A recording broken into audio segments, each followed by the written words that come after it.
for our friends who are the bigger names, I don't know how to phrase the question because it's not like, why would you do it? Why do you get it? Like, why do you see that this is important to do? Because in our mind, there's been some reach outs and we've seen like, if y'all help us build this only helps in the long run. Right. You shooting a movie that's dropping at the end of next summer, it all pays off as we're building this conglomerate of independence with us doing our own thing. Right. If the NBA is happening, but ain't no ESPN to talk about it, this is just some stupid in the gym. Right. Why do you get it? Okay, are we rolling?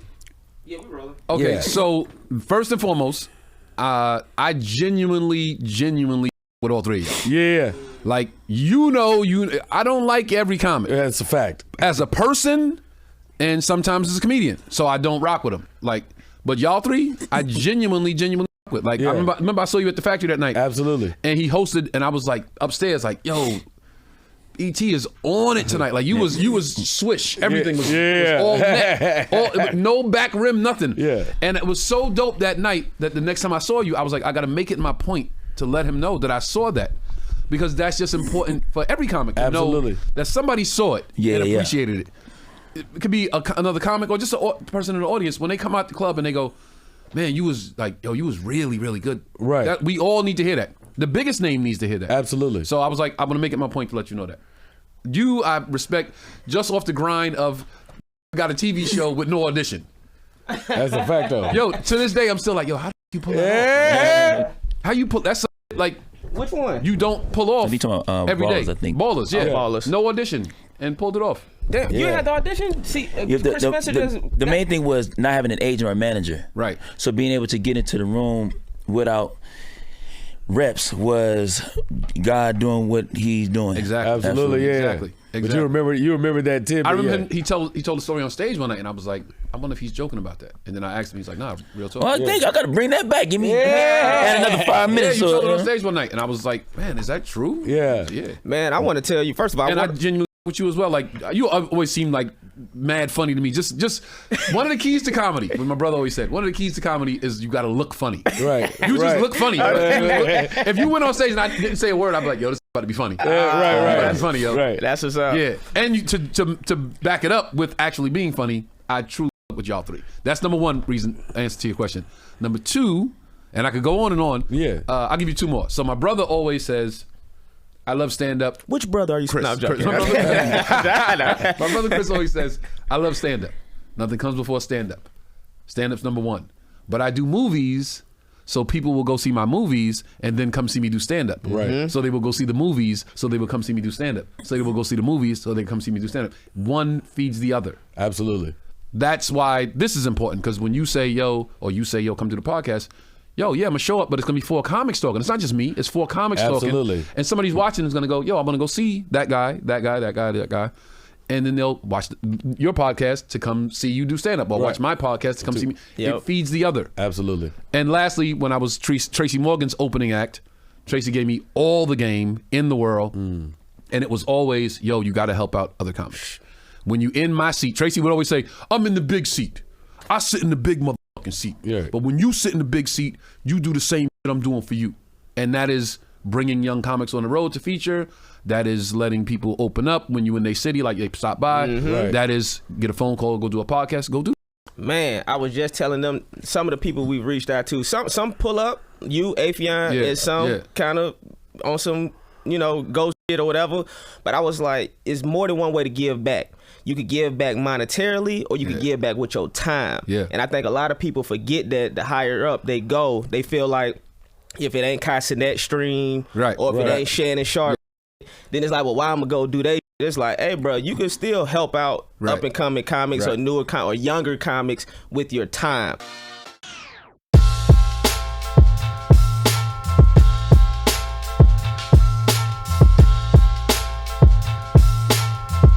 Man, let me tell you something about you, Tony. Not only are you one of my favorite I've always told you that you're one of my favorite comics. That, I know a lot of people say other people's names. I don't give a shit. I'll be like, they ain't as funny as Tony. That's what I be. That's what I. In fact, I wore my Brooklyn. I noticed that. I was gonna say we should switch shirts. I see you wearing that. I wore the Brooklyn for Tony, man. But let me tell you something. What you did for me. You don't even know you did it. And then I'm gonna go. I got my story. Oh, you got your story. We gotta get on your nuts a little bit before pause all play. You know what I'm saying? You taught me about humility and you never said anything. And I'm gonna tell you how you taught me about being humble. I had booked a Sprite commercial, and we was upstairs in the. I know, right? That's when I was doing commercials. It was an All-Star Weekend NBA Sprite commercial. And you approached me. You was like, yo, I just seen your Sprite commercial. And I was like, yeah. And the way you looked at me, you didn't say nothing. You were just almost like, relax. You didn't say it, but you looked at me on some like, relax. And in that moment, I had to check myself. I was like, bro, no matter what you book, you need to humble yourself and move accordingly. Because, I booked a Sprite commercial. I'm not the star or nothing. Right. You know what I'm saying? But just in that look, you taught me everything I needed to know about being humble with whatever success that I get out here. Yeah. So you don't even know that, but I appreciate that, bro. Yeah, that's real talk. Yeah. Now your time. Go ahead. I don't know where to start. No, when I was younger in stand-up, the short version of the story is basically, I don't know if Ocean was hosting that show, but we did a show at the Ontario Improv, and I think that's why I was there. Oh, yeah. And he was like, because I was supposed to do a show for him later on or something. He said, come down and watch. And I was just there at the Ontario Improv, I was already familiar with you. I was like, okay, well, sometimes you watch cats and it's just a nice class. You just go and you say, let me just be a student in here, and it's that sort of thing. So, but what was cool about of this story was that, you was cool enough to just say, hey man, you want to do some time? I was like, who, me? Yeah. I was like, yeah, okay, I do a little bit of time. So you introduced me and you gave me some time. I think Ocean or someone brought you up, and then before you went up, you was like, yo, let's have London Brown come up, boom. And I went up there, did my little 5 minutes something. He goes, obviously destroyed the show. I'm in the back and I was like, wow, that must be cool up there. And he was like, no, where's London at? I'm like, I mean, you talking about goofy. At least that's what I felt in my mind. I felt goofy in my mind. But he was like, yo, man, you got some more time? I was like, yeah. He's like, man, come on up here. And so I was brought up twice. Still haven't had that happen before. But the fact that you took that time to not know me, but just being on GP, and what you articulated for me was the fact that when comics go to a show, they're not really just there to be watching no show. They you be wanting some time. And so when you was able to do that, man, I appreciate that. And that's something I've tried to do when I've been on the road. If I know the bros in the city, because I get it. Yeah. Right. You know, which is like, yo, man, come up. It's not crazy. It's not crazy to share 7 minutes, 5 minutes, whatever, man. Because all that stuff, even a 5-minute night, if you do what you're supposed to do with it, you good for it. Yeah. I'm good with that. So thank you, man. I appreciate that, bro. Absolutely. And you know what? Like, as you're saying that, it's like people don't realize there are guys that are bigger is a weird word, but there are guys that I look up, like I look at like how you look at me, I look at them. Right. So when I go to their shows, they do that for me. I went to see DL one time, and I just was like, I'm gonna go in the green room and say hi, and I'm just like, hey man, just in the room, want to check out the show. He was like, all right, so we'll do this one, that one, then you rock, and then I'll go up. And I'm like, no, I'm just chilling. He was like, you came in the room, bro. You want to go up. You're a comic. When you walk in the room, you want to go up. Right. You might not say it, but just being in here, you're going to feel like, damn, he said, I know the feeling, man. So go up and do your time and then out. And I'm like, that's what I'm talking about right there. Like, you in the room, you want to go up. So just like he did it for me, I do it for the next person. And I also can appreciate, at least from the interview, I remember that Def Jam reunion when Tracy Morgan gave Martin his flowers and just said, yo, man, thank you for looking out. So it's nice to see that comics still have that idea to continue. So that's dope, man. You want to hear something crazy about that night, the Def Jam 25th anniversary? Yeah, absolutely.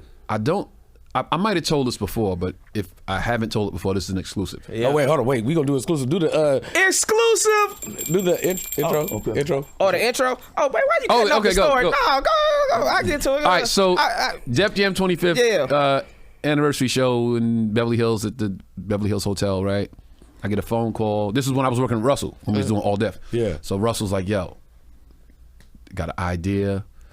Run it past you, see what you think. Because now I'm hosting Def Jam. I'm hosting All Def, the new version of Def Jam. Right. And Russell goes, you're going to come to the 25th anniversary.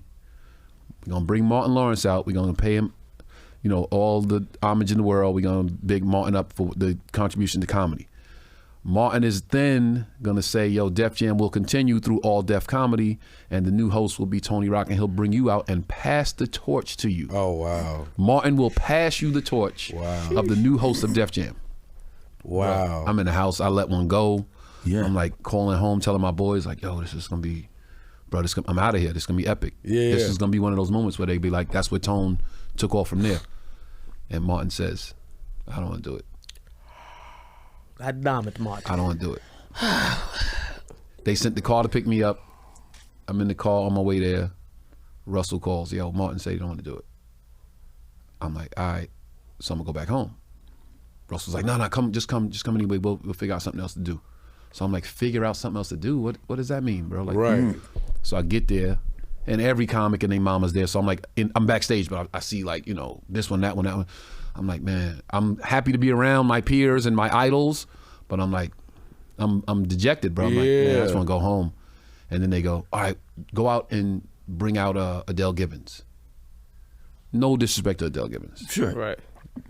Paved the way, you know what I'm saying? Right. But from what I was gonna do to what they told me to do, I was like, so if you see it, ever see it, I'm on stage like, all right, and coming out, this lady started, she, you know, revolutionized comedy and give it up for Adele Gibbons. And she came out and did a set. I put the mic down, went back, jumped in the car, was like, nigga, take me home. Did they say why he didn't want to Never said why, never got a word why, never got a mention why, never got a Did you go phone to his call. birthday party? I've never been to a Martin birthday. No. Because he don't go unless he's invited. I mean, Come on, man. Come on. We can do our research right here, T. let's get into it, man. Welcome to another episode of Killing It. We got one of the funniest comedians in the game. All of us, the Tony Rock Project, Think Like a Man. He got his own podcast called The Green Room. Tours all over the world. The one and only Tony Rock, everybody. Yeah. What's your name, buddy? Oh, yeah. Thank you. And by the way, thank you very much. And by the way, I'll be excited. By the way, my name, we're your hosts. Okay, I'm Justin Hyers. London Brown. BT Kingsley. Hey, man, Tony, dog, bruh, thank you for Yes. pulling up, man. Thank you for sharing that story. Thanks for having me, man. Appreciate it. That's what I want to know, man. What was it like? And I know you get this question all the time, but it's like, what was the Rock household growing up? Because there was a lot of y'all, too. The best childhood ever. You know how the things you learn and things you go through during childhood shape your life going forward. Yeah. Money has never been a deciding factor for me. You can't dangle a check in front of me and get me to do something because I never had money growing up. I'm so serious. I never had it growing up, so it never was a thing that was like, I'm gonna do it for the money. Right. I never had it. So, and I had a great childhood. I had a great life growing up in Bed-Stuy, Brooklyn. So money was like, okay, I guess you don't need money. I have great friendships that have lasted the test of time. I got friends that I had since 3 years old. Wow. You know, like my crew back in home is, my mother's like, I raised all of these cats. My mother used to babysit all my friends. My mother, give you the short version. My father worked 2 full-time jobs my whole life. My father worked 80 hours a week. So I remember my dad coming in, eating a sandwich, taking a nap, back out the door to work. My father was also the block father because a lot of my friends didn't have a father. Yeah. So my dad was their dad and their dad and their dad. And my dad took this one to the prom and took this one to take his driver's test and took this one to sign up for the military and took this one to go shopping for clothes for college and took this one to pick this one up from prison and took that one, you know. So all my friends, my dad was their dad. And we just didn't have much, but my friends, we had each other. And I think the relationships are the most important thing. And we never had money, so it didn't make us act a certain way because of $1. And then when I got older, it was like, oh, they're gonna pay you this much to do it. And it was like, well, I mean, the money don't really, it ain't gonna move me. I never had it, so I had a great childhood. So our childhood was the best. Me and my brothers, if you don't know, my dad raised us to be one unit. So I realized like a lot of people, I realize now in this climate that we live in, a lot of people didn't play organized sports and a lot of people don't have a strong family structure. Because if you played organized sports, the first thing they teach you is it's the collective. Yeah.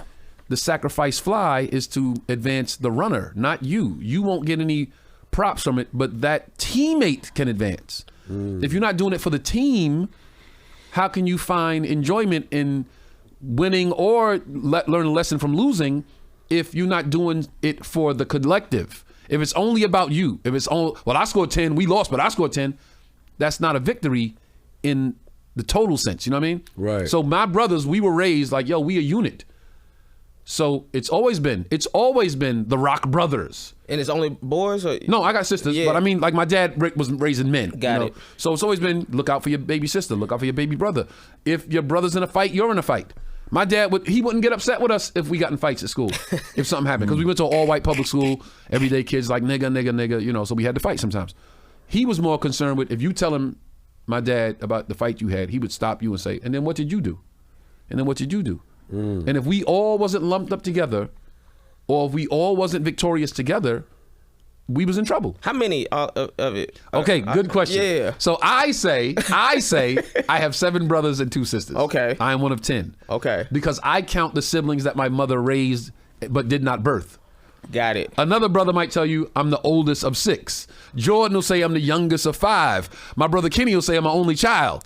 Okay. Because it's been confusing for you. Because he don't fuck with us. So, like, depending on who you ask, you're going to get a different number. Because I wanted to know, is 10 by your...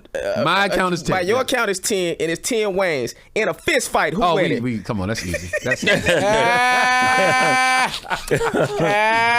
Come on. Yo, that's your thing. I heard Keenan back in the day, man. They said Keenan back in the day will bust that ass, man. That's hilarious. Yeah, go ahead. Let's pay-per-view it. Let's get some, let's do some Jake Paul shit. Get $20 million for that. Let's do it. I love to see that. Man, I don't even know where to start with you, bro. It's so much. So let's start here. You are a monster. Like, you are a certified monster on the stage. Thank you. And there's in our business, there's different levels of the business. It's like, if this was hip hop, there's rappers who are Nelly, there's rappers who are Cassidy, and then there's your Pharoah Monches and your Kendricks and your Hoves, your high level MCs who are, everybody understands, oh no, that's another level. Right. Do you feel underrated? That's a good question. That's a good question. I get that a lot on social media. People send me messages on social media. That's because they see the truth. They're like, they're underrated, bro. Look, this is my stock response. People always say, like, when somebody on social media hits me like, yo, bro, just left your show, you super underrated. I always respond with, I'm underrated, bro, but never been underpaid. So that always gets like, oh, I appreciate that. That's cool. You know, just something to say back. Underrated. I don't feel underrated. Okay. Because my peers know what it is. Right. You know what I mean? My peers will tell you. I had Dion Cole say to me one time, hey man, we were supposed to go on tour, but it was this big tour that they were putting together a couple years ago, and it was me, Dion, Quake, D-Ray, mad names. And I was like, oh, I'm looking forward to this. And then dude was like, I want Tony to host. And I was like, hell yeah. Yeah. So I get to go back out and come back out and go back. You know what I mean? And then I ran into Dion one night, I think at the Improv, and he was like, yeah, Rock, I'm excited to work with you, Rock, on that tour. And he was like, yo, I'm so glad you hosting, nigga, because I don't want to have to follow your ass. Yeah. Just bring me the fuck out, Rock, and get the fuck off the stage. Like, I don't want to. Yeah. And I was like, damn, that's such a compliment, because I think the world of Dion. Absolutely. And he was like, yo, bro, like, and as long as my peers know, my peers are like telling their friends, like, nah, I'm telling you, bro. They might say, like, Tony Rock, I don't know. And my peers will say, no, I'm telling you. As soon as you get there. You got to see. You got to see. Yeah. So underrated, I don't feel it. I don't think so. Yeah. Yeah, because even right now with the crowd work clips, for me, you the true king of crowd work. Oh my God, you know what's crazy, bro? Everybody, stop what you're doing right now. Make sure you subscribe to Killin It Pod. Boom. Okay, so let me give you an analogy. It's like, let's say you had, let's say your crib, right? Your basement is full of diamonds. It's just diamonds all over your basement. Right. And you're like, yeah, I just got these diamonds. And I don't know what the fuck they are. I just have them. They're shiny. They just here. And then one day you look on TV and like, oh wait, those are valuable? Yeah. Bro, I got these in mad supply. Right. Crowd work wasn't even a thing to me. It's like I do it so easily. It was like I just do it in between before I bring another comic up. I'll just riff and make something fun. And then the room's like, yo! And I'm like, people like that? Okay. It was an afterthought to me. And then I saw social media go, oh, that's what we doing now, social media clips, crowd work clips. Nigga, I got a basement full of diamonds right. Like, that's what, bruh, I do that like, it's not even a thought. Yeah. So now that's what y'all like? So, okay, let's clip them up and give it to the people if that's what they want. Yeah. That's not even, it's an afterthought, bro. I feel like Afion and Chris Spencer are the other two people who got crowd work that's not utilizing that talent enough on social media. Yeah, so I'm like, if that's what y'all want, fine. And I wasn't playing in that space. Like, so it's literally a godsend for me because I wasn't playing enough in the social media space, which every comic now we have to play in that space. Right. So it's a lane that they open another lane for comedy. So whenever there's a new lane, you got to play in it a little while. Yeah. Okay, I'm sorry, go ahead. So I'm like, that's where the industry is going, and that's what's selling tickets. Bet, let's play in that space. So we start doing that. I start putting clips up. They start going crazy. I think my third clip, 2 million. My seventh clip, 8 million. I'm like, bro, this is. Hey, man. So again, it goes back to I only do it so you can see the clip and come and see me do stand up. That's it. That's all the reason. So you can go see me watch the clip. So you can go see me do stand up. That's the only reason why I do it. I remember one of the first times I saw. In fact, I think it was the first night we worked together, which I have yet to see anyone do still besides one of my battle rapper friends, DNA. Shout out to DNA. But what DNA did one time in a freestyle battle, he did his verse, and then he decided to reverse the whole verse. Cold. Oh, yeah. I saw you do that, and you did your whole set, ripped, second show, reverse. Where did that idea? I mean, because I know it's what I've been told. I think you remember sharing something like not wanting to keep the same set, but why did that even matter? If you could do a set forward to backwards and then backwards to forward, every bit is equal to the next bit, right? So if you do it 1, 2, 3, 4, 5, 6, 7, 8, 9, 10, and it gets better 1 to 10. Okay, 10 will be great. But 1 is starting off weak. But if you get the 1 at the same level as the 10 and you go through the set, imagine what the audience is getting. Right. Imagine, like, they like, holy shit, he came out the gate with that shit and it never went back down. Right. You know what I mean? Every joke should be a closer. Like, if you could get it to that point, if you could get it to that point where you could close on any joke in your arsenal. Right.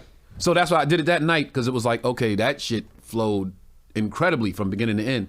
And just the challenge, you have to challenge yourself every day. You got to pull it up from half every now and then. Yeah, you got to, right. So sometimes you got to take a monster bit out just to see if the set could live without it. You know? I ain't did that. It's like I'm up there playing for the room, but I'm playing for me too. Yeah. I'm trying to impress me. So, okay, let's do it backwards. Yeah. Let's do it backwards. Let's see if, and then you come out and that 10 bit is now 1. Can 9 follow that shit? Can 8 follow that? So either it's gonna be boom, and then they're like, he started off good, but then the show just got or it's gonna be, yo, what the fuck did we just witness? You know what I mean? That might speak to the why you're so good, because one, the crowd work thing was something that always existed, but anybody seeing you host knows this. Like, you know, for everybody, all of us that was there for when you was running Chocolate Sundays, it was like, this was good old days, boy. You talk about a good time. Yes. And it's like, and then to see the material, you're not lackadaisical when it comes to the material. So it's like your pen's so dead nice that this is the thing you're not even thinking about because you're crafting this. Right. I'm wondering, do those two things feed each other on why you're so strong? Because your material is like meticulously good. Like when I see comics nowadays, a lot of time the structure's all over the place. I see a lot of charisma. I see some stage presence. I see excitability and likability. I don't see no punchlines. I'm like, who are y'all watching? Like, where are y'all at? You just explained me. No. Where's this nigga Joe? I don't know. So I look funny. You're having a good time. But structurally, is what caused you to write how you write? Okay, look, can I go back a little bit? Yes, please. So like I said, I was Tracy Morgan's opening act for some time, right? Tracy gave me all the game. I will applaud Tracy every podcast, every interview. Tracy was Buddha to me. Damn. You know what I mean? Don't sleep with a bitch with stanky coochie. Yeah, he was I mean, all the games. Yeah. Pre-show, post-show, during show, after party, all of that. So I was Tracy Morgan's opening act. I was Kim Cole's opening act for a very short time. Wow. I was John Witherspoon's opening act for a short time. And I swear I wish I would have saved some of my original flyers from when I used to go out, because it would be appearing tonight, Tracy Morgan at, whatever comedy club, featuring Chris Rock's little brother, Tony Rock. That was my fucking credit. Wow, yeah. That was my credit. Wow. On the flyer. Like, wow. Yo, that's how they sold it, right? So, not with Tracy, because Tracy's Tracy, but with John and with Kim, show would be over, and I'd come back to the green room, and I'm like, it's their show. I'm the feature, so it's their show. They got to go up and take pictures and sell merch and all that. And the manager would come in like, hey, people want pictures, man. You got to come out here. They want pictures. And I would go outside, and for Kim Coles, like half the room wanted pictures with her, half the room wanted pictures with me. Wow. So I was like, okay, that's pretty cool, which led to me being removed from her tour. Right. Too funny. And then comedy club bookers are they just own a bar. They own a bar. Right. They don't cultivate stand-up comedy. They don't love stand-up comedy. It's just 2-drink minimum is what's important to them. Right. Ticket at the door and 2-drink minimum. I don't give a fuck who the comic is on stage. Right. If they love the craft, and they don't. That's So give away 95% of the doors. Like, you can have that shit. that's an afterthought to And them. pay for that motherfucker as long as they in here buying drinks and food. So what happened was they see, oh shit, half the room wants pictures with him. Let's bring him back to headline. So I got bumped up to headliner early. I didn't have an hour of material. How many years in? 5. Oh, wow, yeah. 4 or 5. Yeah. Bumped up to headliner. Didn't have the time. I will be brutally honest and tell the whole world, I did not have the time. But I knew I could do crowd work. I knew that's how I knew I was funny, sitting on the stoop with my boys just snapping on people. Somebody walked past, boom, boom, boom, boom. Like, I could do that. Afterthought, right? So now I would go on stage. Let's say I might have had 30 of material. And if you say you got 30, you probably got 20. Right. Right. So I got 30 that I believed in. Right. I would do a big bit to start the show to get them like, okay. And then I would do 5 minutes, 7 minutes crowd work. Right? Then I would do 5 minutes of material. Then I would do 10 minutes of crowd work. Then I would do I would do that back and forth until my last bit to close the show. Now here's the trick. When I did 5 minutes of crowd work, I literally had to find something that would sustain 5 minutes, because if I had to go to written material early, I wouldn't be able to make it to the end. Wow. So every time I went in the room, it was like, nigga, you gotta find something, and it has to be 5 minutes long. Wow. So while I was good at crowd work, that shit made me Ginsu sharp. Because when I went in the room, it was like, if I don't get something, many a night, I was like, they're not giving me nothing. All right, I gotta do the written bit. And then the lights on it, fucking 45, and I'm like, shit, I got nothing. Right. So I'm good night, everybody. And they're like, yo, nigga, you didn't do your time. Right. We still picking up You checks. still always fit. Yeah, so that was bad. So every time I went in the room, had to get it sharp. So that was one. That's how the crowd work got immaculate. Got you. And then it was like, okay, the crowd work can't be better than the material. So that also made me sit at night and just pin. Okay. I would go into a city. The first thing I would do, I was going to a city. This is like brand new comic headline. I would go into a city, I would get the local newspaper. Whatever's going on in that city that they're writing about in their paper. Okay, let's write about that. So at least you endear yourself to the crowd. Like, oh, he knows about us. Yeah. So this bit is about you guys. I can't do it next week, but at least you guys are like, oh shit, he know about the fucking break-in at the mall yesterday, or the thing that happened, the truck that flipped over on the highway. Yeah. Yo, they got fucking mayonnaise all over the highway. That's crazy. So at least he knows about us. Yeah. So that would endear me to the audience. Then I would go crowd work, local, written bit. They both fed each other, to answer your question. If the crowd was going to be good, the written has to be just as good, if not better. So you don't want to go into crowd work and then it's like, oh, now he got funny, but then you did written, it wasn't as funny. It has to be equal. It has to always be, to me, it has to always be equal. When did you get into comedy? Because I know Chris started at like 18, I believe. Yeah. So when did you start? Bro, my parents had every comedy album. My house, like, again, my dad was the block dad. My mother was the hostess of everything. My mother was you know, the neighbors are coming over Friday night. We're going to have drinks and food, and you put your kids to bed, and they would play records and throw on comedy albums. And when my pops would take my mother to lunch, I would run downstairs and sit with those records and just listen, bro. Like Richard Pryor, Dick Gregory, Red Fox, Bill Cosby. Like, oh, this shit is incredible. This is incredible. Go to school, tell the jokes, get in trouble. So you talking like elementary? Bruh, I'm talking school bus, back of the school bus, like cops would put a hurting on your ass. Like literally in school. My mother was a teacher at the school I went to. Yeah, my mom was too, yeah. So teachers would tell my mother, I think he's doing Richard Pryor. I'm not, like Anthony's very entertaining. He holds court like nobody else. But I think it's Richard Pryor. And my mother asked me one day, are you listening to these records? And I'm like, well, the guy was funny and I was listening. And she's like, you can't say the words he's saying because he's an adult and, you know, he gets paid to do this. So just imagine a kid, I listened to the Richard Pryor album. Then I've told this story several times. People watching like, hey, nigga, tell that story all the time. Listen to Richard Pryor album. My mother's like, don't say the curse words. He's an adult. He can say that. This is his job. He gets paid to do this. Then I see Richard Pryor on TV. Wait, that's the guy from the record. So now I'm like, this guy does records and he does TV. Then I see Richard Pryor on the silver screen. Yo, this is the greatest motherfucker in the world. Yeah. He does that. Oh shit, this motherfucker's a god to me. But I didn't know Richard Pryor. It was just an ideal, right? Years later, Eddie comes along. Now my love for comedy is right there, birthed right there. Yeah. Then Eddie comes along. And Eddie looks like me and dresses kind of the way I would dress if I had money. And he's super cool. And I'm like, wow, this guy's fucking amazing. This guy, and he's young. Like, Richard Pryor was an older guy. Yeah. This guy's young. He's like, wow, this dude he's on TV. He's in movies. Whoa. So my love for comedy is just growing. And then the nigga in the next room that's crazy. starts doing comedy. When you say it like that, next door. That's crazy. The dude I just ate dinner with, the dude who said, pour me a cup of Kool-Aid, and the dude I wore the pants Monday, he wore them Tuesday. The dude that, you know, is letting me get a half of whatever he's eating because we don't have a lot. The dude that's walking me to school and picking me up, and now he's doing comedy. Wow. So now Eddie and Richard were beyond life to me. Didn't know them, never had a word with them. I talk to this motherfucker every day. Yeah. Wait, so you mean to tell me a real person can do it? A person that I can touch is doing it? Oh shit, that means I can do it. Because this guy can do it. And we just talk to we call the same lady and dad, mommy and daddy.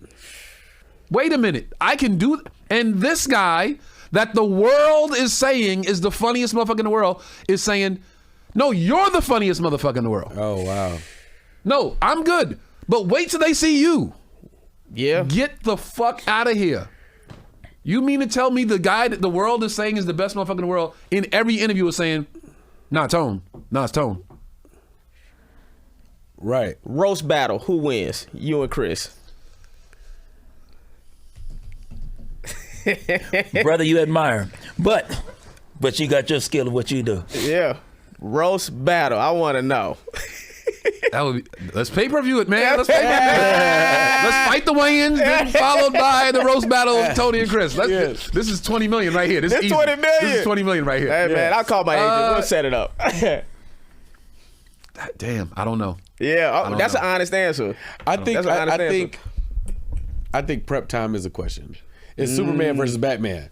He's more meticulous with prep. Exactly. He's more mad scientist with prep. Yes. That nigga somewhere right now writing 4 hours of material. You go to that motherfucker house, man. It's a wall like this of like, it looks like encyclopedia books. Yeah. And it's like journals. And you pull it out and it's just material. Wow. Material. And I'll like, women, da-da-da. Oh man, I was looking for, I was looking for that. Damn. Wow. Bruh, mad scientists like you wouldn't believe. Was there something that, not to cut you off, was there something from being around him on the comedy side, because you guys are brothers, but you also know the craft. Was there some sort of game that he gave you or something where you were able to really say, he gave you a jewel to help you with your process of more specifically with the writing? Writing, no. Right. Everything I learned from my brother. You know, it's so weird. Like we really don't talk comedy a lot because we are brothers. So when I don't see him for a certain amount of time, I just want to talk to my brother. Sure. So it's like if I see him tomorrow, yo, the Knicks won the fucking the fucking cup. Like what does that mean anything? Like, and he's gonna always be funny. Like, they got to put that fucking banner up next to the banner from fucking 1973. That shit is what? Who gives a fuck about that? Win the chip. You know, he's gonna go on, and I'm just gonna laugh. And it's just me talking to my big bro. Like when we're together, I just want to hang out with my big brother. So we don't talk comedy a lot. Oh, I love it, man. And he'll say like, hey, I see you did whatever, and yo, good shit. I saw the clip from whatever. Yo, good stuff, man. But we really don't talk comedy a lot. What's your favorite childhood memory? With my brother or as a family? For you? Too many, bro. So many. The best, like I said, the best childhood ever. We would get a football every Christmas. Every Christmas we get a new football because we would play with that shit until it was in shreds. Wow. So we get a football every Christmas and we immediately outside. Sometimes it would snow on Christmas. We play in the snow. That was the best. When we got Nintendo, that was super. Cause now again, my mother made our house the block house. My mother she never wanted her children to be somewhere she couldn't get to easily. Like when we went to the park, she would like drive past and make sure we was there, you know. So my mother wanted us to have every toy, everything, so all the other kids could come to our house. Our house was the entertainment center. Right. So she could keep an eye on her kids. It wasn't like she was like ruining our childhood. She was like, I just want to keep my eye on my babies. So Nintendo Christmas, that was a great one. Football every Christmas outside. One of the childhood memories that I just remember that stuck with me and that is still brings a tear to my eye every year is my father worked 80 hours a week. He couldn't be home for certain things, so he missed some games, he missed some practices. It was what it was. My birthday is June 30th. My father would have to work on my birthday, but every year he would say, hey, listen, you can get all your presents, you can have your party on your birthday if you want it, but unfortunately, Dad can't be there. I got to work. I could be there for maybe an hour or two, but then I got to work. But if you wait until July 4th, you can have your party, your presents, all your cousins and uncles and aunts and everybody will be there, and I'll be there the whole day. I'll cook and everything. I would always wait till July 4th. I have always been the kid that will wait to get what I want as opposed to just taking something for now. Right. Now you couple that with never having any money and money not being a deciding factor. That's why I don't trip over this shit, bro. I don't trip over, if I gotta wait to get it, I'll wait. That's a great segue. But hold up. So the story is, I'm 5-6 years old. July 4th, we in the backyard having a cookout. Fireworks over there. Dad, what's that? My father says, they're over there celebrating your birthday.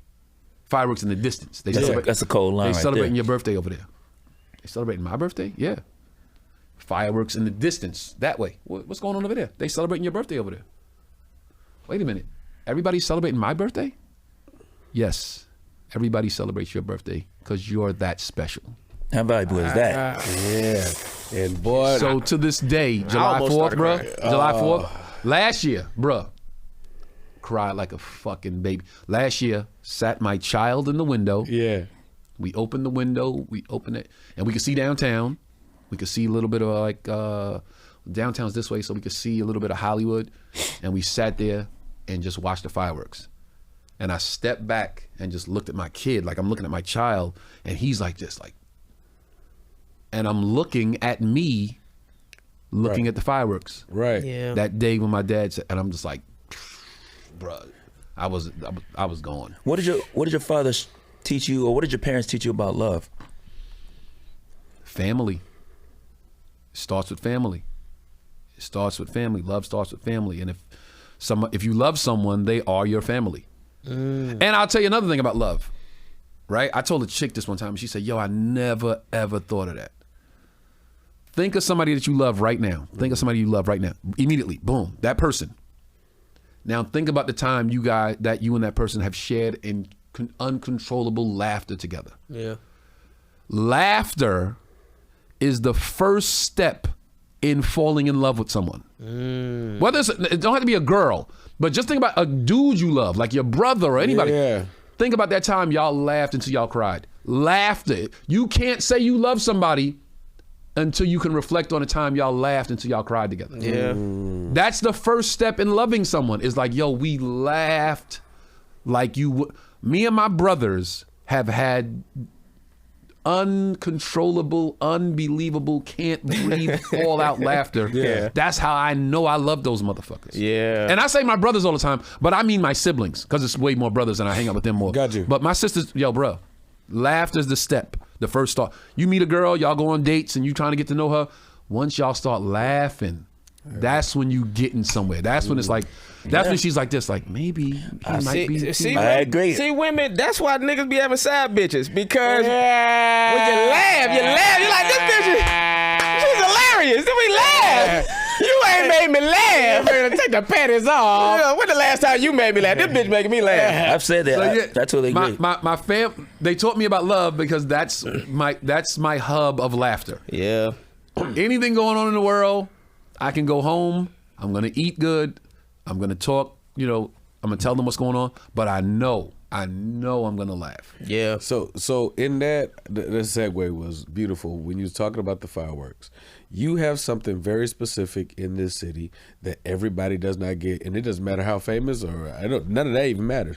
You have lore, and when I moved to this city, there was like, oh no, like Tony Rock, like it was like a thing. Got to talk Tony Rock parties. Hey, nigga. Because what I'm telling you, Nigga, what? you did not. Yeah, no, the whole world does celebrate you, and I'd be one of them. And wait a minute, my birthday on June 24th, so I used to hit him up like, hey, can I come to your pool party? Yeah. He was always a real one. Let me come through. But go for it. So. Oh, it's for comics was nothing. I would always say like the one rule was like, yo, comics got to get in, bro. Yes, but that was specific. Like it would be a Tony Rock weekend has a bunch of stuff in it. It got a pool party at a mansion. It got a party at a club. It got a dinner, a basketball. It got all kinds of stuff in it, and comics was always good. Yeah. And literally you'd be at the door. No, comics is good. I don't know them. The comics is good. It was like it was a thing. So it was like it was kind of black comedy celebration in LA. Black excellence, bro. Yeah, I was like it was such a thing. Also because it was you though. This has been tried and attempted, and it's not the same. I tried the Kingsley Fest. It was not the same. I tried. It was okay year one, and then year two, we love you, BT. But that's it. How did it start? Right. Obviously, your birthday is a huge celebration coming from how you perceive it just as a child. But how did this thing start in LA? Because you did took it other places and been out of the country with it. How does this start? Okay, it starts because I was literally working. I was on TV, right? So when I was shooting, we would shoot 3 weeks on, 1 week off. That 1 week off, I would go on the road. So I literally was working every day almost, you know what I'm saying? Right. Whole year. One of my guys from back home was like, yo, son, you're going to burn yourself out. You working, you don't take no breaks. There's no break. Your whole calendar's full. You got to take a break, son. You're going to burn yourself out. And I'm talking about years. I was doing that for years. And he said, yo, this when I was single. So I was like, yo, take one of your chicks, whichever chick gives you the least headache. Go somewhere, sit in some sand, go to a beach somewhere, and just relax for a week. Yo, we will hold it down while you're going. You're not going to miss nothing. Nah, son, I can't do stand-up. I got to get on stage. I got to do my spots. All right, son, well, then have a party in L.A. and do your spots, but do something during the day. Do a day party and then do your spot that night. Okay, I might be able to do that because I can't not do stand-up. Right. That's like... People don't understand that. I can't, bro. Can't relax. If I'm not on stage for 3 days straight, I'm like, what the fuck am I doing with my life? Yeah. Your inner self starts talking to you, say, "Oh, that's what we do." And then I'm gonna be writing the whole time anyway. So it's like, yo, what, you wrote it? Why you ain't? You got to go get up. Yeah. So it started out with like, yo, let's do a day party, so you can do your spots that night. Then it was like, yo, son, let's just do a comedy show. Okay. That's a good idea. Combine them both, just boom. Let's do a day party and on Saturday and then try to get the factory for Saturday night. Yo, that's dope. Yo, let's do a pool party. Okay, then it's just morphed into this thing. Now here's the secret ingredient. My birthday weekend happened to always coincide with BET Award weekend. So while everybody's flying to LA for BET Award weekend, they landed like, what's popping? Yo, Tony Rock having a party. Yo, we fuck with Tony Rock. My people from East, my people from down south. Oh shit, I know Tone. Yo, I heard you doing something. So it turned into this thing, and we're like, now we got to add dates. Yeah. Let's do the dinner Thursday night, the Welcome to LA dinner. Friday will be the party, the club party. Sheesh. Saturday will be the pool party at the mansion. Yeah. Saturday night we'll keep it light. We'll do like a little lounge or something like that. Sunday we're gonna do a brunch. Then we'll do the comedy show. And Monday everybody leaving anyway because BET Award weekend is over. Right. So bet. You also are a great host though. Also, you also are freestyling the whole time. Yeah, you invite people on. yeah. It's like when Tony's on the mic, it's like you know how, sometimes people be on the mic during the DJ and he know when to let the DJ do his. All right, DJ, you know what time it is? It was like oh. But see that my whole life is like in a cycle. So it goes back to sitting on the stoop with my boys snapping on people. Yeah, that's how that was my first like seed of comedy was that. So now I do the pool party. And I grabbed the mic, and it's just me on the stoop snapping on people again. But now this time it's at an all-white party with the baddest bitches. Oh my God, they were so bad. It's still just me snapping on people. Yo, shorty got a big da-da-da-da. One year we had a party, and Naeem came. This was not Naeem was single at the time, and he was not married. I don't know if he was single, but he had a young lady with him, and she had this like interesting hat on that had a big feather on the side. And I was like, yo, shout out to Naeem, yo, the chick. She was in such a rush to get here that she didn't even care that the fucking pigeon flew into the side of her head. She still came to the party. I said, the pigeon crashed into her head. She's like, bitch, I'm still going. And everybody like, yo, that's fucking crazy. And then we just started snapping and shit. And like other comics would grab the mic and go. And I was like, yo, that's what it's all. Yeah. And it goes back to what? The laughter. Love is family. Yeah. Family is love. I was going to ask, do you have any other like memories from your parties? Like, what's your, that you can share? Oh, no. But he does have a list. You can't share. Other than, I'm sure, the menage a trois or whatever the fuck, but I'm just saying, any other memories? God, it was so many bad. Oh. You never had like no fights or nothing there? No, everybody can't. It was all. Oh, we had to kick out. What's my man? Boo Capone. Boo Capone. Boo Capone. We had to kick that nigga out 3 times one year. Party ending. We renting the mansion. We renting the mansion out. So the mansion party's ending. We like all right, we had the buses taking. This is what So we had the buses coming to get people. Yo, the buses is coming at a certain time, so you got to go. If you don't leave, you're not gonna be able to get down the hill. Right. And Boo Capone, yo, I know Tony Rock. Yo, he drunk and shit. Yo, everybody know Tone, fam. Like it's time to go. He leaves. We watched this motherfucker leave. 10 minutes later, this nigga come out of the room like with a drink in his hand. Yo, like I was saying.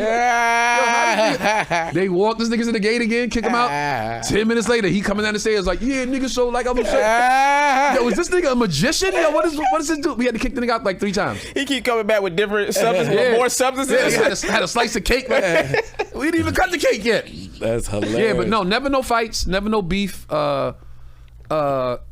We had a fight party at my house one time. What? It was it was actually a Super Bowl party. We had a rule. Now this is at the house, at my house. We had a rule. We had a Super Bowl party every year, and every year it was it got to be more girls than guys. That was the thing. Got to be more girls than guys.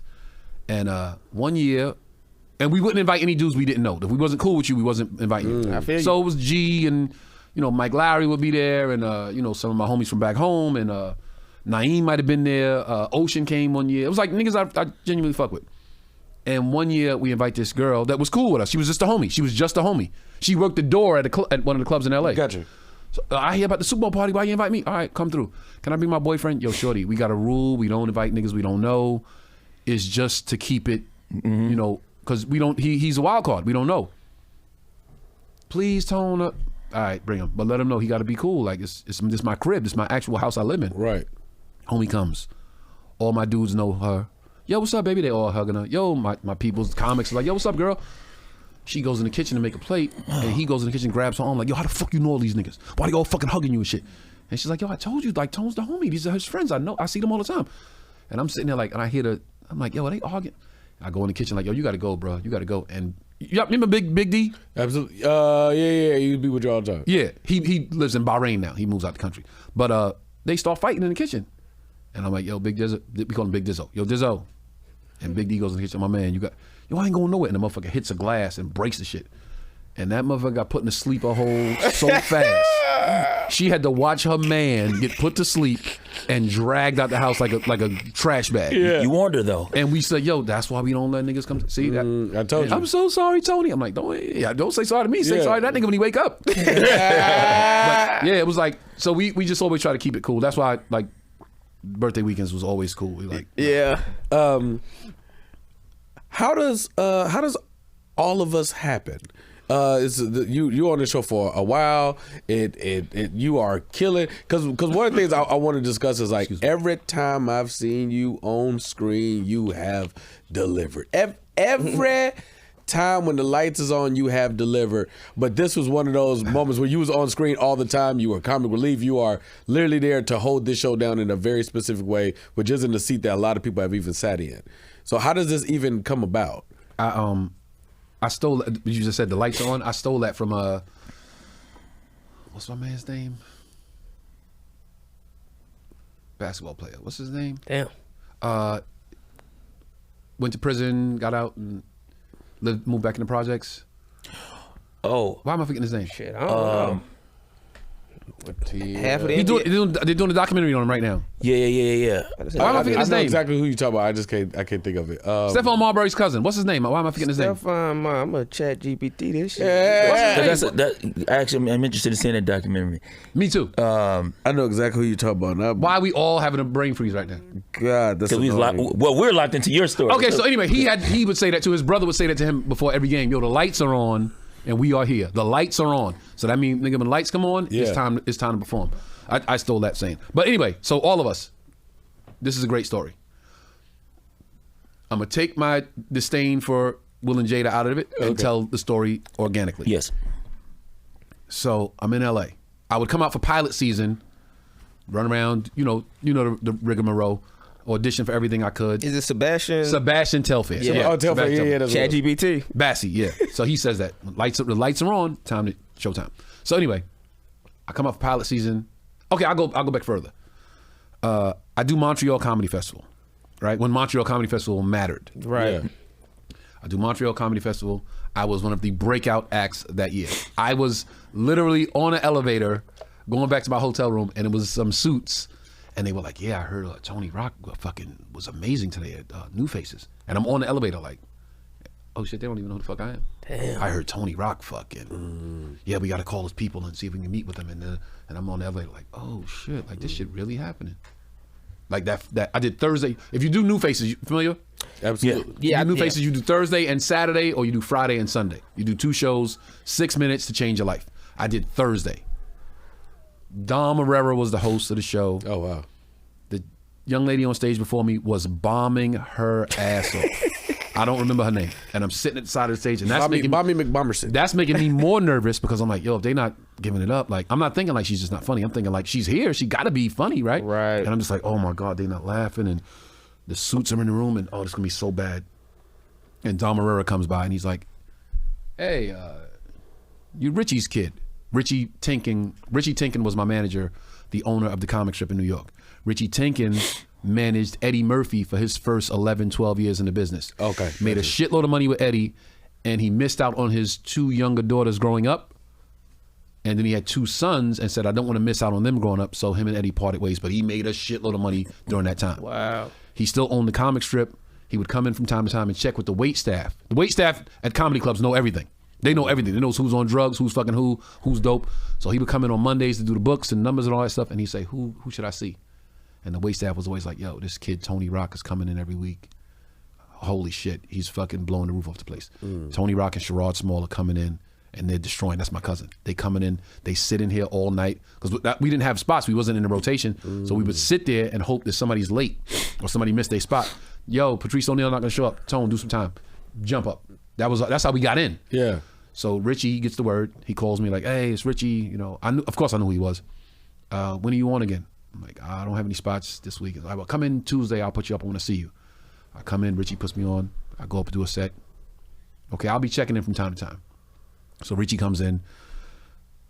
From time to time, he sees me on the lineup. He'll just pop up, watch my set. Good stuff, kid. Come in. Now I got somebody watching me, so now I want to show off. I'll do a whole different set the next time he comes. It's granted it's 7 minutes, but it's like, oh, I'm gonna show him a different 7. Okay, so he got material. He got more than just that 7. And this is after like a couple of months, Richie just goes, I managed Eddie for 12 years, made a lot of money with Eddie. I left the business. I feel like you making me feel like I want to get back in. Oh, wow. I feel like you're the reason.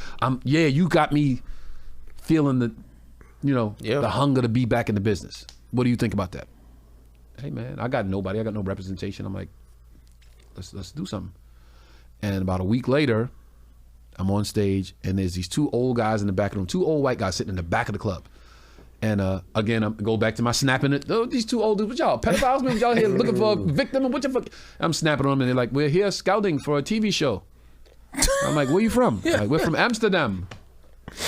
What's the TV show? We do a TV show in Amsterdam. It's really fun. We think you would be great for it.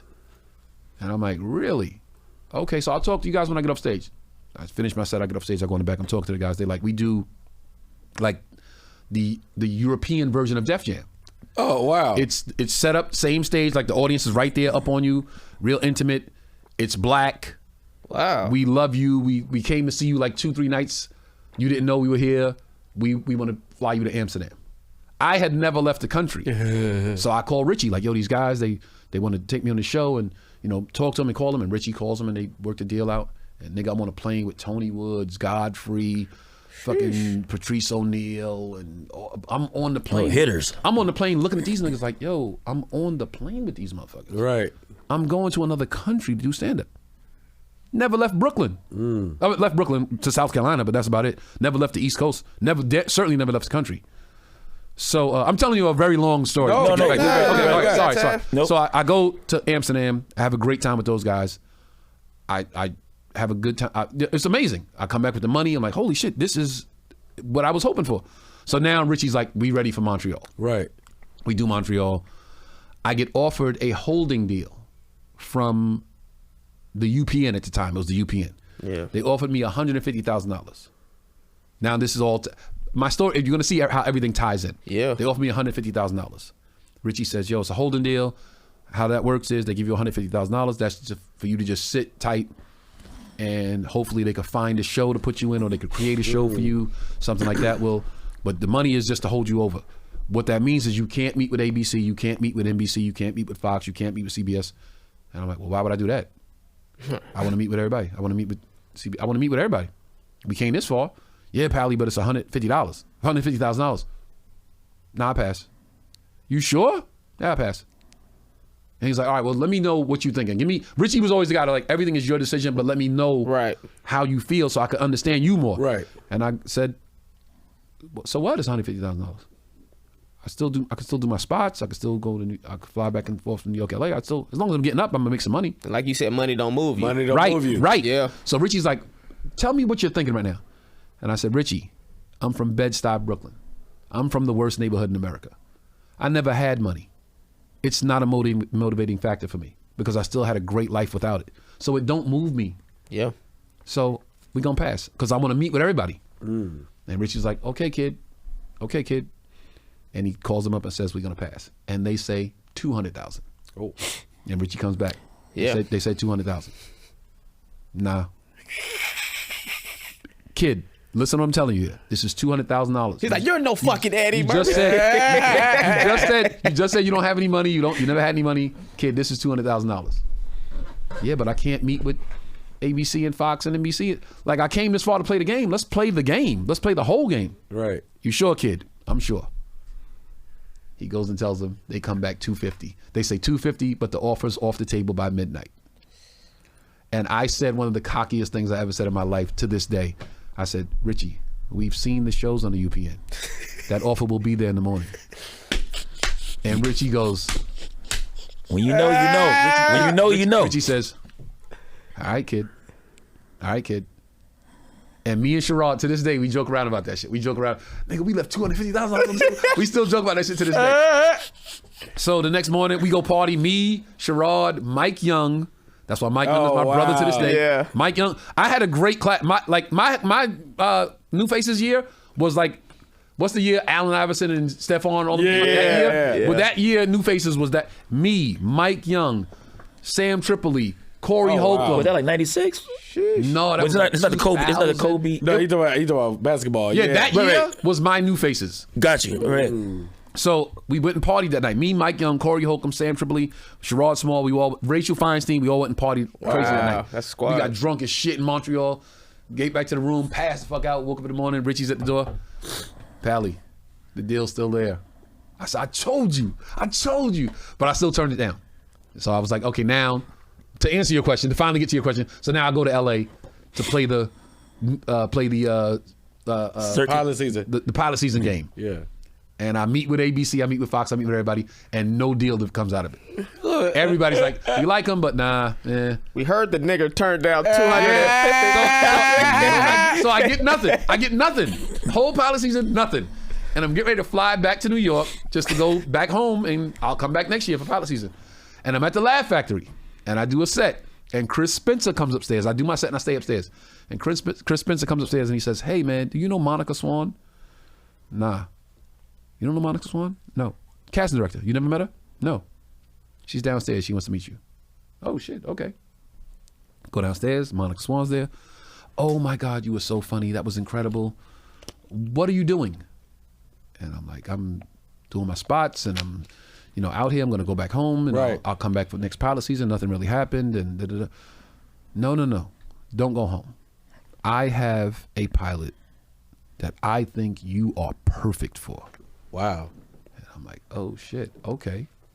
And she's like, give me your info. I'll send it to whoever your people are. And I call Richie and I'm like, this Monica Swan lady, said she got a pilot she want me to audition for. And she said it's going to be in the next couple of days. And she sends me the sides. And it was the next couple of days. I had a few days between the audition. So I fly home and I go meet with my acting teacher. And she reads the sides. Some shit, like you said, God is just doing what he do. Mm-hmm. She reads the sides and she says, oh, this is you. This is you. You don't have to turn into anybody. You don't got to be extra. This is you. Play this like Tony Rock would play this. And we read for an hour and she's like, you got it.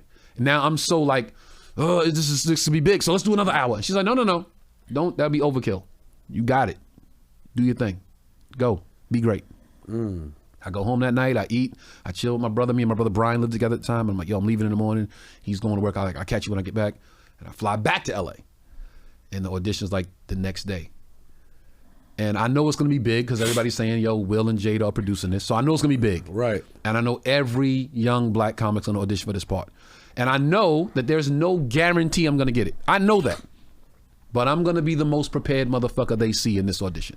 Facts. Whether I get it or not, that's not up to me. That's not up to me. But I'm going to be the most prepared. They're going to say, we don't like him for the part, but damn, that nigga was prepared. That's all I can control. And I get there, and I go to Overbrook, and that elevator door opens, and that long hallway's there, and every black actor, every nigga I saw on TV, in a commercial, in a bit part, every black is in that hallway. Right. And it's so funny because you see the different dynamics of auditions. You see the niggas that's nervous, so they want to hold court in the hallway. Yeah, nigga, once I go in there, it's over for y'all. I'm like, that's corny, okay. Yeah. And then you see the other niggas that's lesbians. No, I said I want to. And I'm like, and I just sit there and I'm like, I wait for my turn, and then the girl comes and opens the door, and she's like, Tony Rock, and I'm like, I get up and go in, and it's casting director Monica Swan, her assistant, who became my homegirl later on. We became really good friends. And Mr. Will Smith. And I'm like, oh shit, Will Smith is in. Now this is a time where Will Smith was that nigga to all of us. Absolutely. Oh yeah, absolutely. Yeah. And I'm like, oh shit. The lights are on. Okay. The lights are fucking on. Let's go. So now I'm like, I'm taking my shit up a notch now. All right, I'm about to show the fuck out. Right. And I get my sides, and he says, hold on, I'll read with him. And I'm like, let's go. Yeah. Let's go. And we go back and forth. And he riffs, so I riff. And he goes off script, and I go off script. And he's like, oh, okay. And Monica's like, looks at him like, see? Yeah. He's like, all right. And I'm like, thanks. And I'm walking out the room. And as I walk out the room, he's holding my headshot in his hand. He goes, Tony Rock. All right. And I look back and I catch that. And I'm like, yeah, nigga, let's go. Yeah. Let's go. And I leave. Everybody's like, yo, how was it? I'm like, I'm not talking to nobody. I'm tunnel vision, straight back to the elevator. I'm out. I call Richie like, yo, we gonna get a call back on that one. I'm so honest on the audition. I'll go on the audition like, yo, don't even expect a call back on that. Like, I didn't hit out the ball. Yeah, you know. That when I call Richie, like, yo, we gonna get a call back. He's like, you feel good, kid? I'm like, yeah, I feel good. And like an hour later, he hit me like, yo, you got to call back. You got to go back in, You know, they said, do the same thing, whatever you did. And you know, auditions, y'all know the process. You go, the first one, it's like 3 people. Second one, it's like 8 people, 10 people, 15 people. You know, it gets bigger and bigger. Right. And the room inside is more people. The hallway outside, less people. Yep, Right. Yep. Yeah. And he's talking about like network executives, Network and comes, casting people. casting, yeah. They all there. So that final audition, and it's sad, bro. It's really sad because we never gonna be there again. We never gonna be there again. But that last audition, I got there like maybe 40 minutes early, and I get there early, and Will's there early. And that let me know, like, yo, nigga, you on the same frequency with this nigga. Like, he early for some shit. He casting. Wow. You early because this is an opportunity for you. And that motherfucker comes out the room and sits in the hallway with me, and we just talk. We talk about cheesesteaks versus chopped cheese. We talk about the Knicks versus the Sixers. We talk about my brother, because they were very good friends. And we talk about, living in LA and how am I adjusting, and we talk about Montreal and all this stuff, and we just sit there and talk. Like two dudes just having a conversation. And then the suits come and they go in the room and they say, Will, whenever you're ready. And he gets up to go in the room and he goes, you nervous? And I go a little bit. And he goes, don't be nervous, because you're the only nigga we brought back for this part, so you would really have to fuck this up not to get this. I want to turn the whole table over. I want to turn it over, Tony. He said, I don't know if that makes you more nervous or less nervous, but I told you. And I go, oh shit. The lights are fucking on. Yeah, I just got to do me. And I go in the room, and it's network and studio, all the yes casting people, and fucking wardrobe, and everybody's there. And there's a TV with a little camera on it, and Les Moonves is watching from. That's who hired me from Rush Hour. Les Moonves is watching from his lair.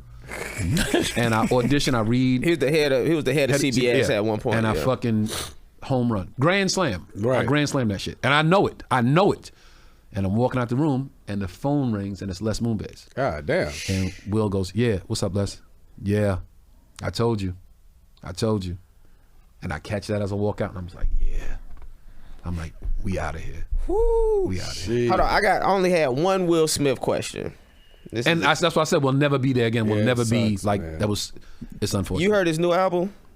No, I heard that he said something like, if you disrespect me, I'm gonna check you on the stage or some shit like that. Yeah, well, because he had a song that's called I Heard You Looking For Me. And when I heard it, I said, I wonder if that's like subbing Tony. Because at one point, you was like, you was on your, like, I slapped shit at you, too. And if you know Tony, you know you dead serious. Yeah, I know Tony's serious. Dead serious. That's like, it's the second song on the album. Like, I heard you looking for me. And I was like, is he talking? So I didn't know if you heard that song. No. Okay, all right. That was all I had. That was the only. So, speaking on that note, because you have two very unique perspectives, and you acknowledged this earlier, because these rooms are important. I want to talk about the podcast. Yes. And I want to talk about, before even getting into that, because it's inside the green room, I want you to tell, because they won't hear it from me. I've been saying it for years. You laid a very specific understanding for me and for a lot of comics for green room etiquette. For just comics performing. Before we get to the podcast, because it's inside the green room, it's like, help them understand. Because they not. What don't they understand? They don't understand. Comics think that when they are at a club and they're getting a host or guest set, that they just get to hang out in the green room. And I've told them multiple times, the green room is for headliners. It is not. It is specifically for the headliner. If they want to allow you in, then that's up to them. But if they don't, you sit your ass outside and be grateful you're on the show. Right. So. But I know that from you. I know that from you and Ali. It's like, these are my two dogs that are like, no, listen. It ain't supposed to be 46 niggas in the green room with my shit, and if I got a girl here, it's not supposed to be like that. Yeah.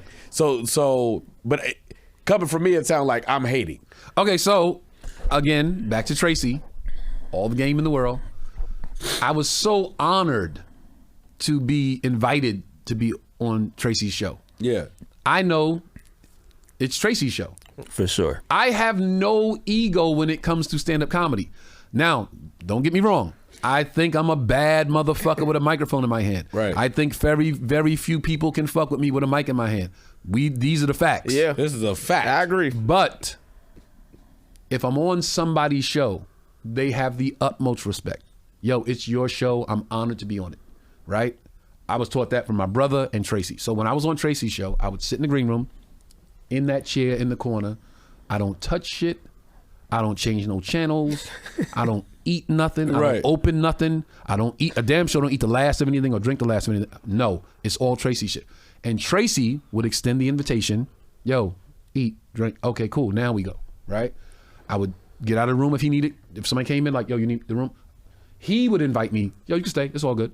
Tracy would invite me to People stay. don't get that, man. Yeah. Right? Yeah. So now, that was the etiquette that Tracy established early on. And I was like, he's the man. My brother, same way. Well, that's the fucking rule. If they do it, it has to be the golden rule. Now, with me, it's different. If you on the show with me, it's our green room. Okay. Right? Host and feature. Yo, it's our space. But now, mind you, these people are coming with you. Yes. Right. They come with me. Also, even if you with me, it don't give you the right to open my shit or eat my something that was prepared for me. But you can hang out in the green room, of course. You can't bring your friend that you grew up with in that city. That's a fact. You can't bring some chick trying to impress. Yo, let us sit in the room, bro. This is our downtime. Yeah. Right. That's a fact. This is us mentally preparing for what we got to go out there and do. For sure. This is our fortress of solitude on the road. Yeah. Right. So yes, there is an etiquette. You can't. Atlanta Comedy Theater. Yeah. You go there, it's 30 niggas in there. Your bottle's open, your fruit is ate, your fucking sandwich is bit. You're like, yo, what the? That's a and if you fact. say something, this nigga funny style. Yo, Yeah. no, y'all don't understand just common etiquette for a green room. I can't wait to reshare this clip. This is going. Yeah. Because what'll happen is like, one, if I come there with people I know, they know those little moments. Hey, man, before the show, he need about 10, 15 minutes before he got to go up. And so, but when you get up and say, hey, man, y'all give him a second, everybody looking confused because you being cordial and in the conversation. But I know, I've been on the road with you, years. He need a second. He needed a second to calm before the storm type shit, because then you got to people the whole night. It's like after you got to take pictures and all this other shit. It's like, so if you need that time, you need that time. Yeah. I sometimes I have to send that text like, hey, yo, come on, son, what you doing? Yeah. And yo, let's get out. I'm like, you need that, bro. You got to focus. You got to, it's mental football. It's mental basketball. You got to, before the game, you need that time to like lace them up. You know what I mean? Go ahead. Go. Yeah, I didn't want to skip past because the Martin thing just took me out for a second. But hosting the All Def Comedy for HBO, the return of Def Jam, a beautiful look, the right host, the 95% of the right people on there I should have been on, but that's neither here nor there. I was coming off a special. 85%.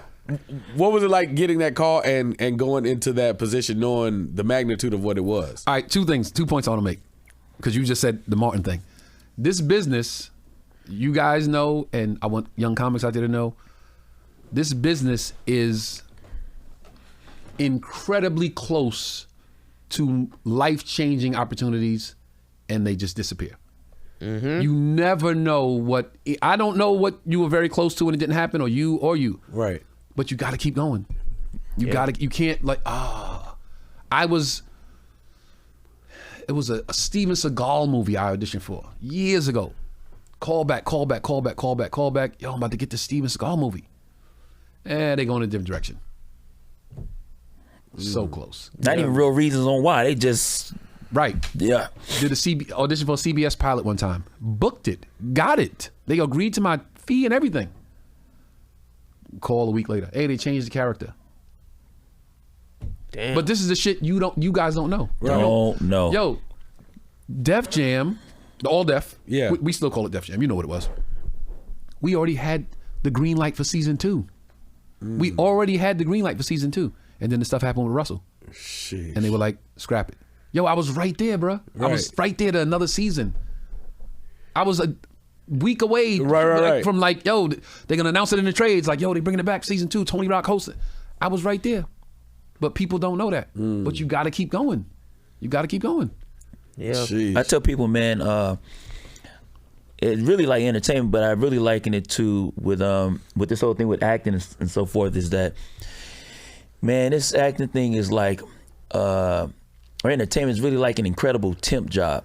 Like, you work when you work, and then you be like, man, it's a drought can happen. You just don't know, man. That's a fact. I wanted to ask, because some people may not know that you have another brother that do stand up, Jordan. Oh, if you don't know Jordan Rock, you better know Jordan. That's what I'm saying. Jordan better know Jordan Rock. Yeah. Jordan funny as shit too, bro. Have y'all ever? That's my guy, man. Have y'all ever thought about going on like an official tour together, or doing a TV show together, or a movie? Jordan and I? Yeah. Jordan and I, we just did West Nyack last weekend. Oh, okay. So y'all already doing dates together. Yeah, we do dates. See, this is the thing. I got my team that I go on the road with, and Jordan know he can make a phone call and cancel that shit at any time. Got it. Jordan could go, yo, who's doing Boston? All right, tell him to chill. I want that weekend. All right, it is what it is. It is. Right. Jordan got it. Jordan, what do you want me to do? Or if it's close, if it's too close, if we somewhere. Usually it happens when we home. If we're in the tri-state area, if I'm in New York, New Jersey, Connecticut, somewhere, and Jordan might hit me 2 3 days before the show. Yeah, I want that weekend. I'm like, yo, I'm not gonna put my guy on the sideline that close to the show. So just come and I'll let y'all split the time. Got it. But no TV show. You never thought about doing a TV show? No, we never. The Rock Brothers. That would be. I'm thinking. Listen, when I think touring together, I'm thinking all three of us. Yeah, when I'm thinking TV show, I'm thinking all three of us. Got it. I'm not thinking TV show. I'm thinking movie. I want us to do something. I want us to do something that people be like, I didn't see that coming. I want us to do something dramatic. Yeah. Got it. Jordan's killing on screen also. Yeah, Jordan's dope. Yeah, he's dope. He getting it in. Wait, but there was a second part to your question. It was like, I want the Greenwood Etiquette and the podcast. Okay. So that's how it started, right? Yeah. How did you get into the?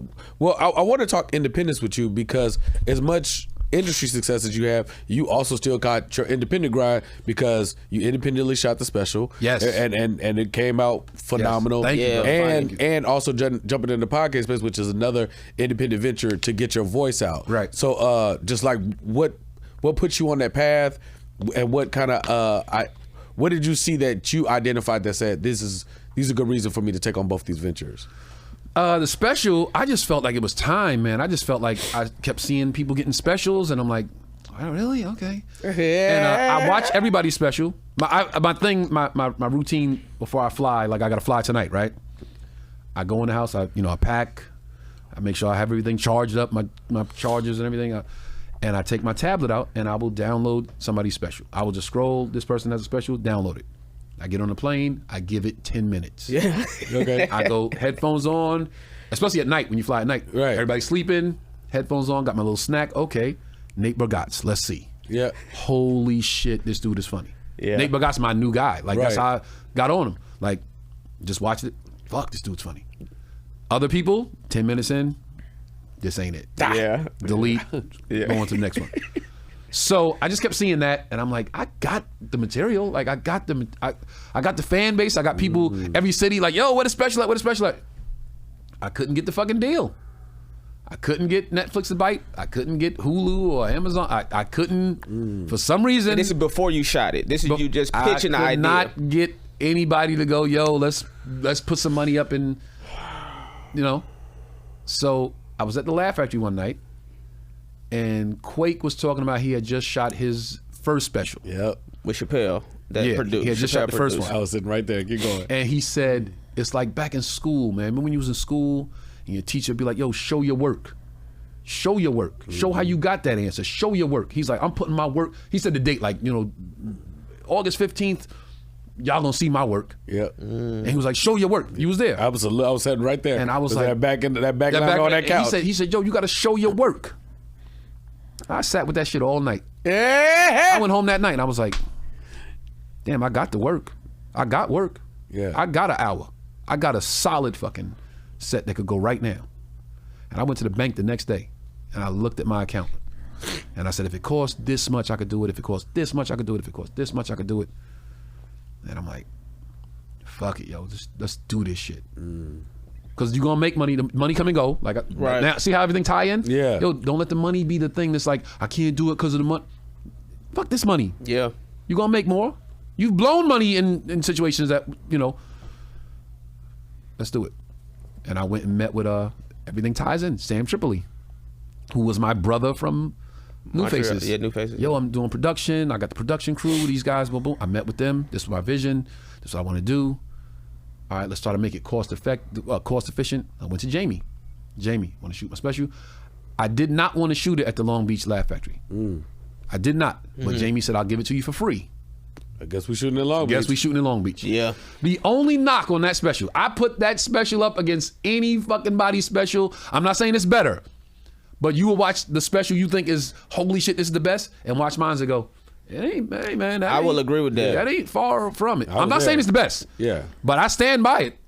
I paid for your special. Yeah. That's how much of a. Thank you, my brother. I'm telling you, that's how much drove to Long with Beach. you, bro. Look, you was in Long Beach. I was there. So look, the only knock on that special is I didn't shoot it in a room full of Tony Rock fans. That's the only difference. If you watch anybody else's special, they sold tickets to shoot their special. Got it. And everybody is like, I'm here for the special. My special, it was half the room was like, yo, we came out for Tone. And the other half was like, oh, they shooting something here. Cameras here. Got it. But if you watch it, you don't notice that. Yeah. But I knew it was like people just bought a ticket because it was a Saturday night. Yeah. So the next one, what I'm going to do it independently again. Then if I don't get the deal, I'm going to shoot one of my weekends on the road. Yeah. So at least that way, it's a room full of Tony Rock fans. I think sonically it will For sure. deliver differently. Oh, absolutely. I think the walkout will be, oh shit, like, and I think if it's a room full of fans and it's one of your weekends and you tell them you're shooting a special, they're going to be even higher. That's a fact. They're going to go, take it through the roof. So that's how that happened. And I love it. And now the worst thing this industry could ever do is let me know I could do this shit without paying. That's the worst thing. Back again. Y'all fucked up now. Y'all let me know I could do my special on my own without y'all motherfuckers. And I saw the return on the investment. And, put it up. I put it up on Royale Watkins. Me and Royale were talking. Shout out to Royale. Shout out to Royale, big homie. Yeah. And Royale goes, yo, put it on what is it? Live stream? No. What is it? Is it live stream? No. It's a streaming platform that Royale told me about. You send your material. Moment House? No. Not Twitch. No. Okay. Something in those. Okay. You send it there. They clear it, of course, and they stream it on other streaming platforms for a fee. Got it. Right? So we did that, and it went up. And I was literally boarding a plane, and I got an email like, "Yo, your special is up on this streaming platform. This one, like, we was like on 7 platforms. Oh shit!" Then Comedy Dynamics saw it and said, we will offer you this much money for it. Take it down and we'll stream it. Ooh. I made all my money back plus a nice little profit. Praise God. Made all my money back plus a profit. You didn't fuck Yo, that everyone, down. yeah, absolutely for that, man. Yeah, Thank you, real thank you, talk. Oh, man. Okay. New prop. He done snuck a new prop on the show. Hey, man, we need some bells around here, some bells and whistles for these achievements, man. What's wild about this, and I think what we all appreciate about the guests that we have on the show, and there has been a common thread, which has, a good 98% of people who've been sitting there have all had a similar story, which is like either the suits are not understanding or they're not making the proper offers, and people having to go that route with this independent thing and just make moves happen. So I think your whole story, man, people just don't know that, I think as people watch the show and they listen to you, they're going to really start to get the idea from all the guests, like, there is something about why these folks are all in the couch or on the seat, is that there's a different kind of drive or inspiration beyond money that moves people to excel and be progressive in such a dope way. Because when you've been in the business like for a while, you are a beacon. It's like, okay, this nigga's hilarious. This nigga knows his way around women. This nigga's a cool ass nigga who's fucking hysterical, and he's clearly one of the best. And when they're like yes or no to you, I'm like, oh, okay. It's definitely y'all. And take myself out of it. Oh, it's y'all just don't know what the fuck y'all doing. Yeah. Because if they miss you, then y'all just missing it. Because I saw the other shit y'all put up. Yeah, exactly. I saw what you chose. Yeah. The suits, it's interesting because the suits are in a tough position because they don't want to lose their jobs. True. So they take a chance on somebody and it don't hit. That finger's being pointed directly at them. So they just sit back, and this is why they go with the guys with the super incredible following on social media, because to them that looks like they're funny. Right. They got 5 million followers. They got to be funny. They got 3 million likes on this post. Excuse me. They got to be funny. They go with the the easiest, common denominator, or the least, the lowest hanging fruit, so to speak, or whatever. This guy has 5 million followers. It has to be he's funny. Yep. Let's give him a special, and then let's put him on this show, and then you watch it and go, yo, all you had to do was show we up. missed the mark on that one. Yeah. But they got 5 million followers. Well, how does that not translate? I tell people, if you put out trash consistently every day, you will build a following.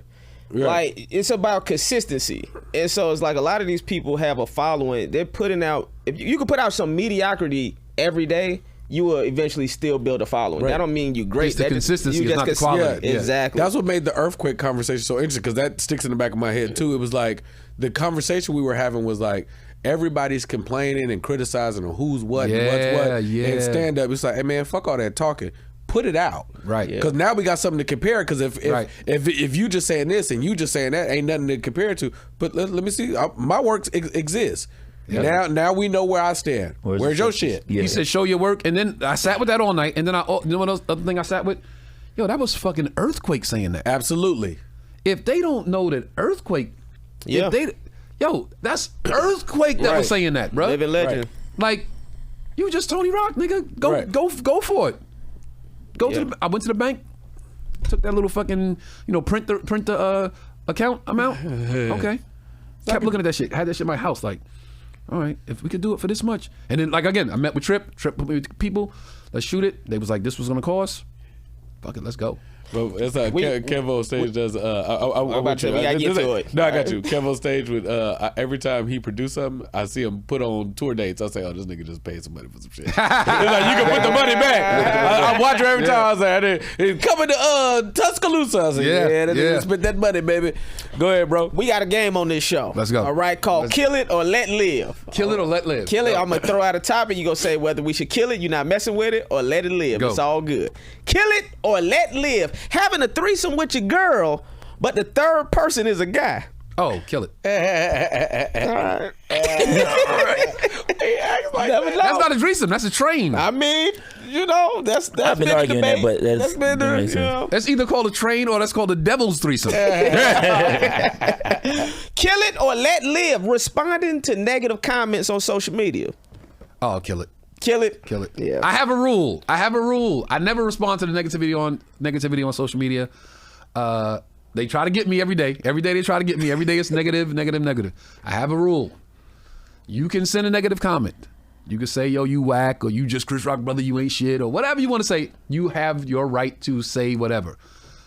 I will respond to you when you post where you live, post your car, post the chick you are currently fucking, post your bank account. I guarantee you, the chick you currently fucking can't touch the chick that I'm ghosting. I guarantee you, the place where you live can't fuck with my other house. Right. I guarantee you, your bank account ain't nowhere near my spending money. I guarantee you. So there's no need to respond to you. Right. There's no need to respond to you. That's some real shit right there. That's real shit. Kill it or let live. You get to headline stadiums for the arenas, whatever, for the rest of your life, in starring movies. But you got to participate in a Diddy party. Why does this nigga always say that? Why does this nigga always say that? I hate this fucking face, bro. Wait, hold up. I've been to a puff party before. Yeah, you know the one I'm talking about. I've been to a Labor Day party in the Hollywood Hills. Yeah. Outside.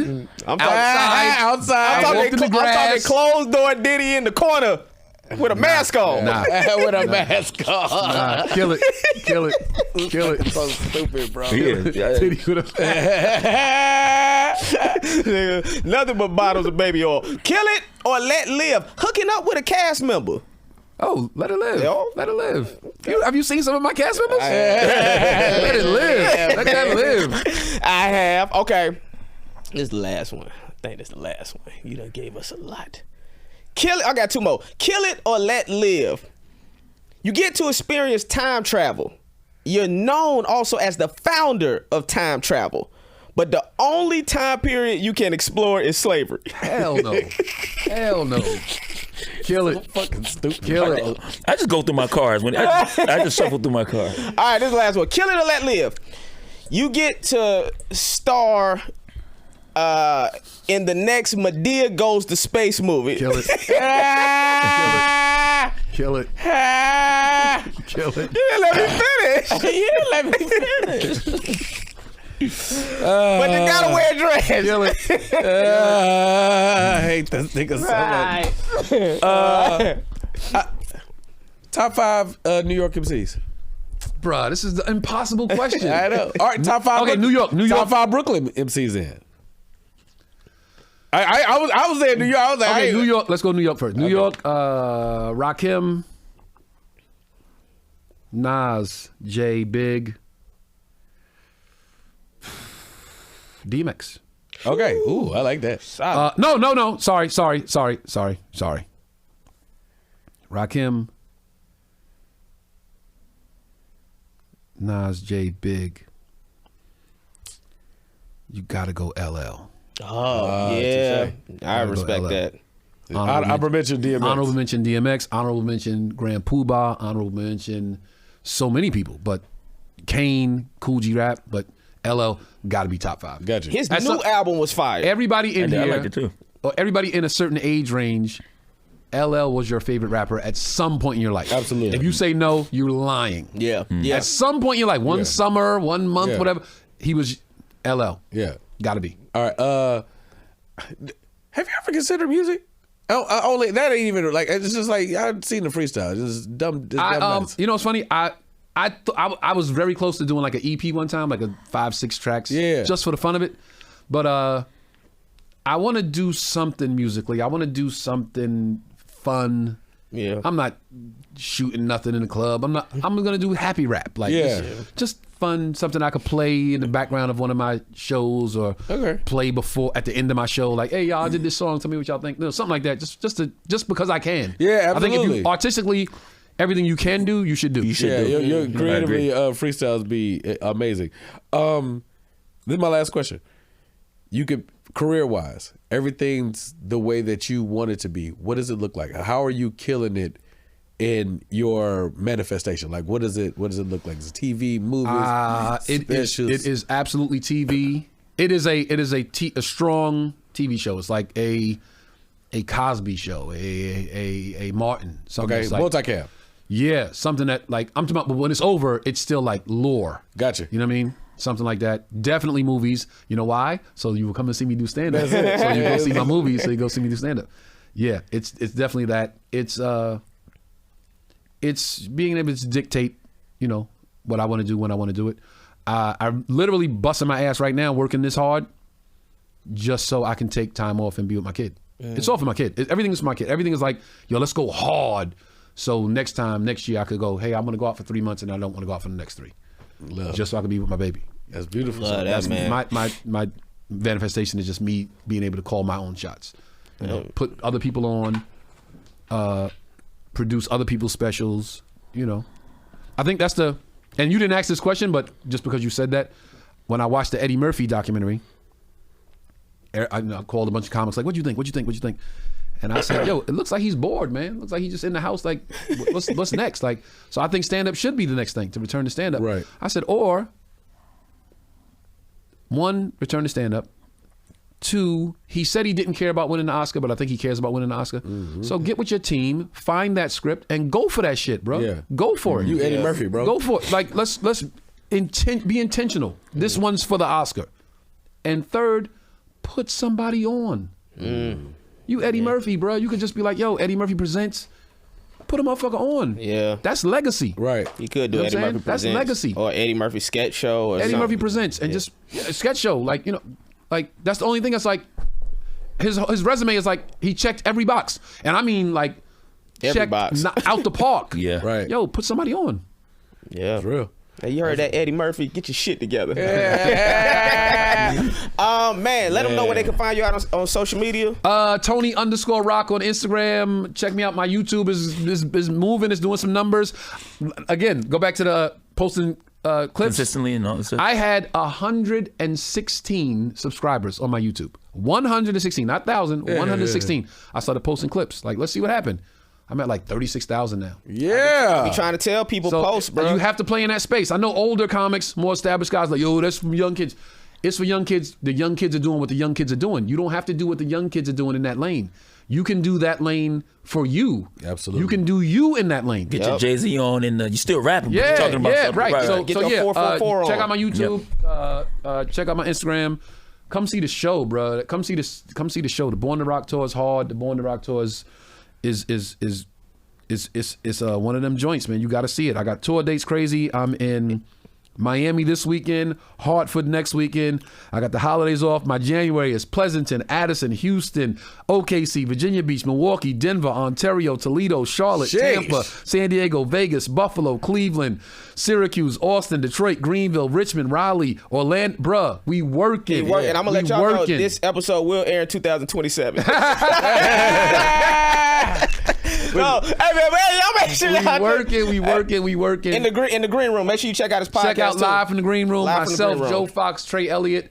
That was birthed from, I would do the shows on the weekend, and then I would invite the wait staff into the green room to just talk comedy. And I would do it live on my phone. I would just literally hold my phone out like, yo, you ever see, what's your favorite comedy special? Who's your favorite comic? Oh, wow. And we would talk about comics that were there, like last week. So-and-so's an asshole. This guy didn't tip.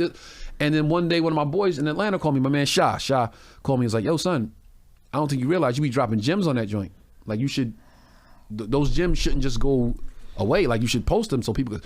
And I was like, maybe a podcast. So the podcast started for two reasons: just to drop gems for the next generation, and it's like a form of therapy for me just to be able to talk about shit that I was going through. Absolutely, so that's how the podcast started. I got a basement full of diamonds, baby. Basement full of diamonds. Hey man, appreciate y'all watching and tapping in with the culture. Like, comment, subscribe. We appreciate everybody checking in. And we've been your host, Justin Hyers. London Brown. BT Kingsley. And the one and only Tony Rock. Rock the world forever, baby. Rock the world forever. Thank you so much, bro. Thank you. Yeah, man. Baby. We did it.